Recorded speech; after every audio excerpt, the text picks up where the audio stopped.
Welcome to Milk Market Tidbit for the May 2023 class and component numbers, which is always the first report that comes out for a month. This is Dr. Lawrence Jones with Farm Institute, and I'm recording this on June 1st. All right, so the report came out this afternoon with the fourth National Dairy Sales Report for May. And so here are the details, but we'll go through those in more details here in just a second. But the big news is Class 3 was down $2.42, and that was basically all cheese. And Class 4 was actually up about 16 cents, and that was being supported by butter. So the one that was in a bad shade this week was cheese.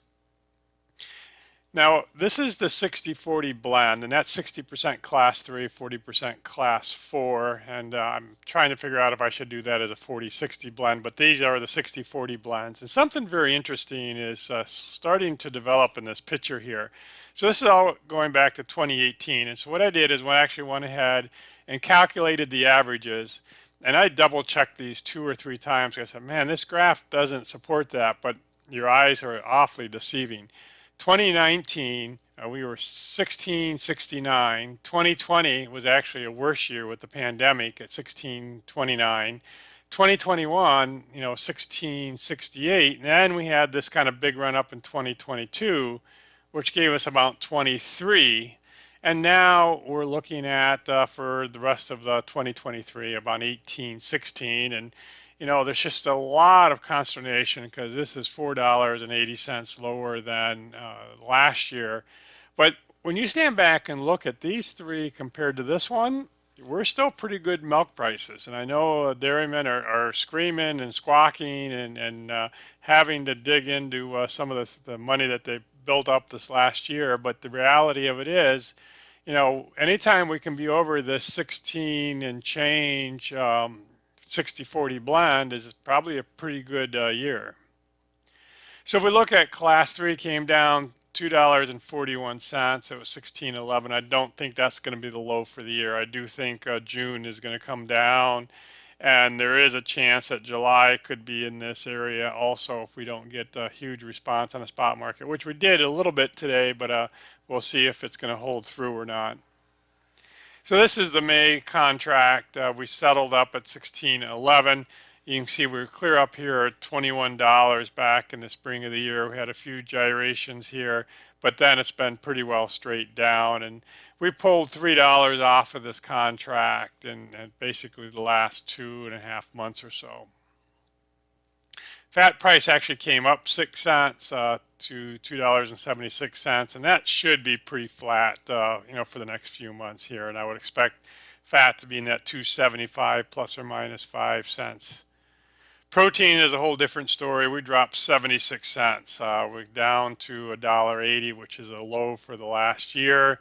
And probably June will be lower at $1.71, and we'll see if we can keep these above $2. And again, the goal would be $3, but we're not anywhere near that.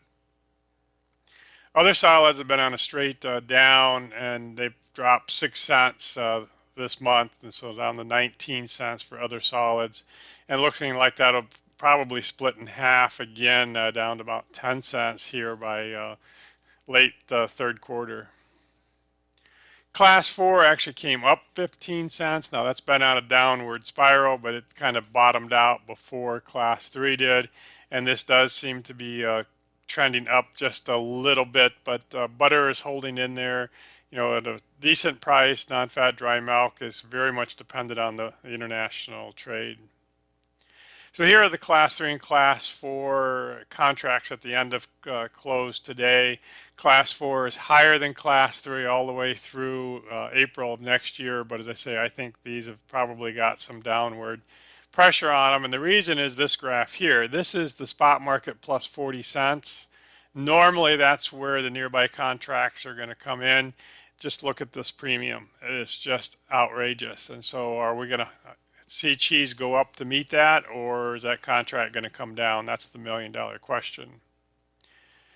So we flip the calendar into June. This next week we have a crop progress report on Monday, a global dairy trade auction on Tuesday, and the first June National Dairy Sales Report, which this is a 5 week month. And the way you calculate those is the number of Fridays.